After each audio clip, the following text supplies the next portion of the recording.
এবার ভোটে একটা বড় পরিবর্তনের কথা বললেন কুণাল ঘোষ।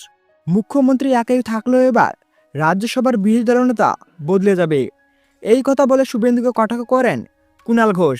এছাড়াও বিজেপি বিধায়ক ও সাংসদের উপর আক্রমণের ব্যাখ্যা দিলেন কুণাল ঘোষ। 100 দিনের কাজের টাকা দেয়নি বিজেপি সরকার, আবাসের টাকাও দেয়নি। বিজেপি শাসিত রাজ্যে বাংলার শ্রমিকরা কাজে গেলে বাংলাদেশি বলে তাদের উপর অত্যাচার করা হয়। এই সমস্ত ঘটনায় এলাকার মানুষ ক্ষুব্ধ ছিলেন। তারাই খগেন মুর্মুকে মারধর করেন, তবে তৃণমূল তা সমর্থন করে না। শুধু তাই নয়, বেলপাহাড়ির বিজয় সম্মেলনীর সভা থেকে হুলা দিয়ে বিজেপিকে তাড়িয়ে দেওয়ার কথাও বলেন তিনি। জঙ্গলমহলে হুলা দিয়ে বিজেপিকে তাড়ানোর ডাক কুণাল ঘোষের।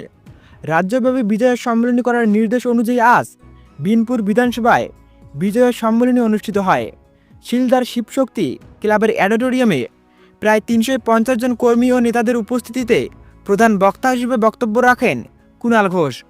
2026 সালে বাংলায় সরকার পরিবর্তন হলে বদলার হুঁশিয়ারি দিয়েছেন।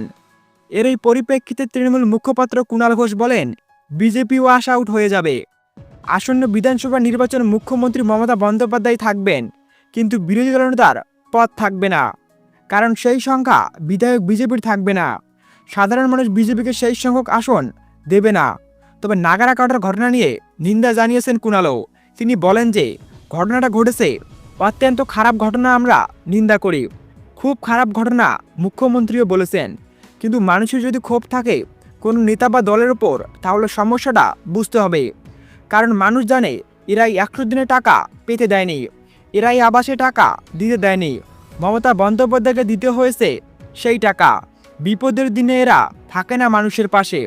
আর আজকেও ত্রাণ নিয়ে যায়নি, ফটোশ্যুট করতে গেছে। মানুষ সেখানে বিক্ষোভ দেখিয়েছেন। আমরা এই বিক্ষোভের পদ্ধতির সমর্থন করি না। এছাড়াও দুর্গাপুরে গণধর্ষণ কাণ্ডে নির্যাতিতার পরিবারের সঙ্গে দেখা করেছেন রাজ্য বিধানসভার বিরোধী দলনেতা শুভেন্দু অধিকারী। এখনও পর্যন্ত মুখ্যমন্ত্রী মমতা বন্দ্যোপাধ্যায় নির্যাতিতার পরিবারের সঙ্গে কথা না বলায়, নিজে দুর্গাপুর না যাওয়ায় ক্ষোভ উগড়ে দিয়েছেন নন্দীগ্রামের বিজেপি বিধায়ক।